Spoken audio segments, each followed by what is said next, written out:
Hello, everyone. My name is Sloka Iyengar, and it's really a pleasure to be here today. I'm a neuroscientist by training and an artist as well. I am an Indian classical dancer, and I'm here to talk about this idea that I've had for a while that we could use dance and arts more generally to explain and understand science. My interest in science and everything about science really began in childhood, after college, well, during childhood, but also in during college and after college, where I worked, helped set up the first humane spay and neuter shelter in my city of Ahmedabad, which is in India.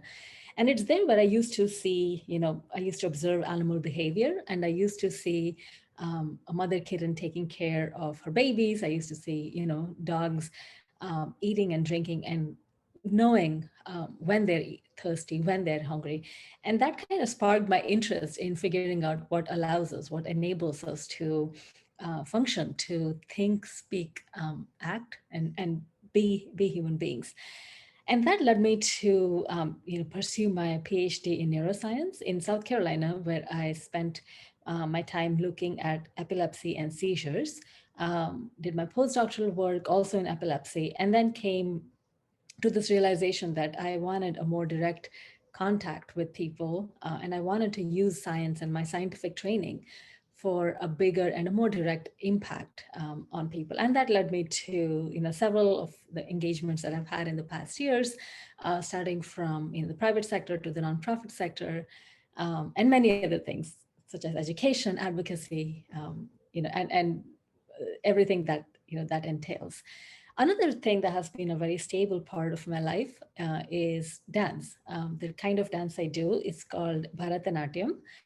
It is a classical Indian dance, which actually originated about 2000 years ago in the temples of South India.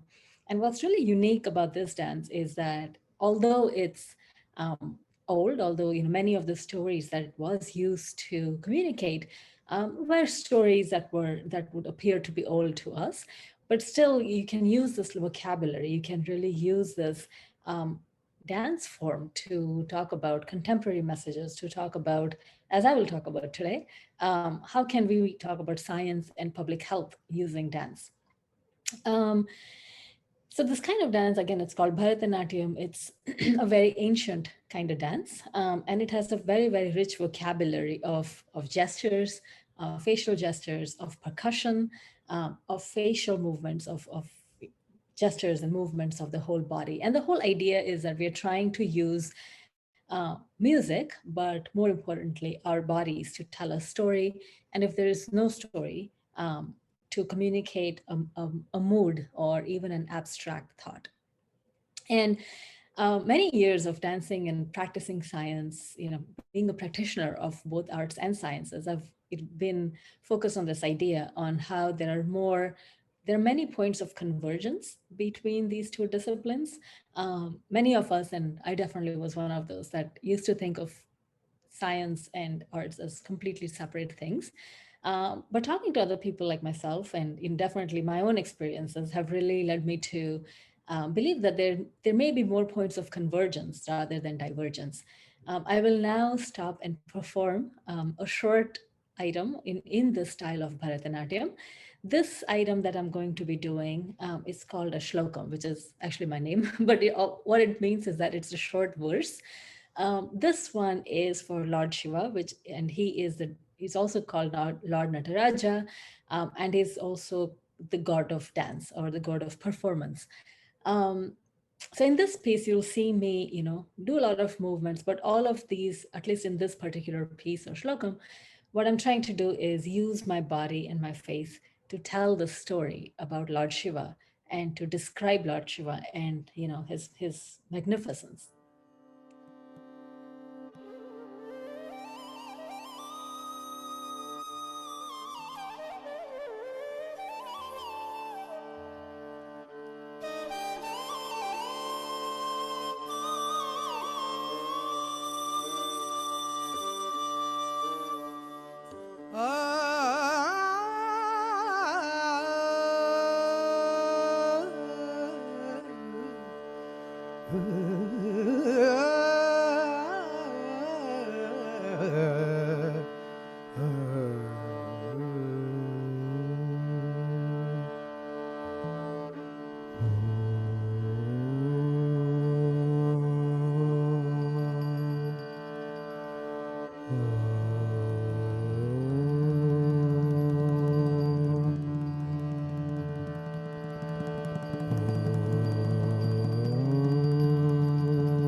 नमस्ते अस्तु भगवन् विश्वेश्वराय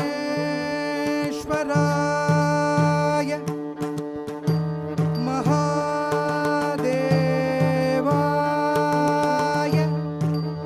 त्रयम्बकाय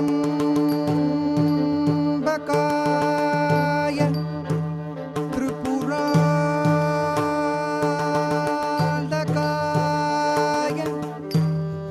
त्रिकाग्निकालाय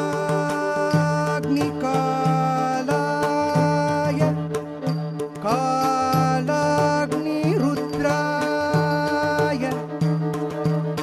नीलकण्ठाय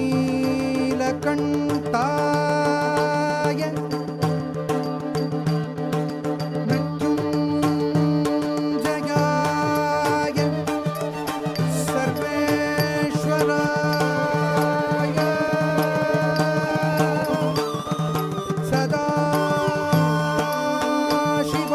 सदाशिवाय श्रीमन्महादेवाय नमः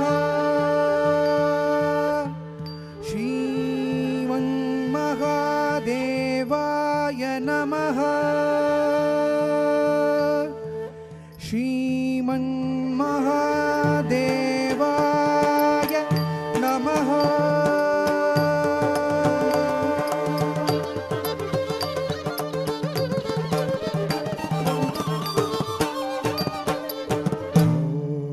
Shambho Shiv Shambho स्वयम्भो.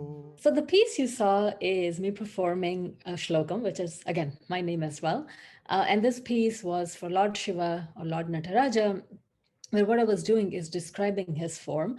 I was describing his neck. I was telling that he is the beginning and end of time. He is the one that has, he is the one that has magnificent form.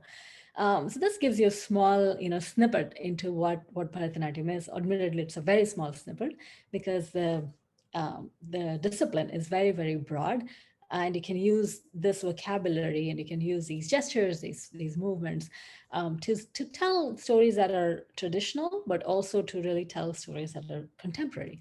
Which brings us to the topic for today, which is this idea that Bharatanatyam and dance in general and arts in general can be used to effectively spread messages regarding science and public health. And why I think that might be the case is, perhaps in some circles, a greater acceptance of arts.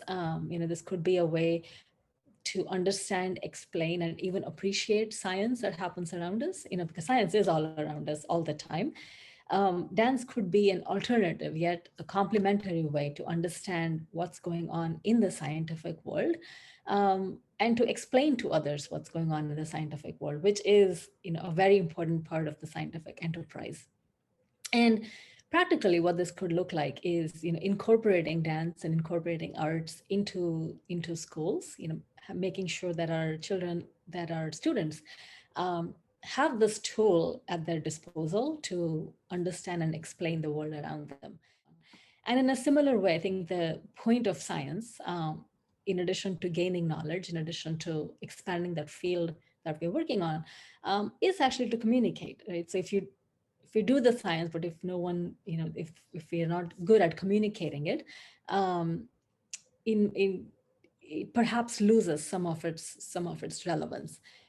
So with all this, I hope I have even a little bit convinced you that there is perhaps more points of convergence rather than divergence between arts and sciences, and that we can potentially use arts to talk about science, to explain science, and to understand science in our lives, but specifically for children, for students, as a way to engage and understand the world around us.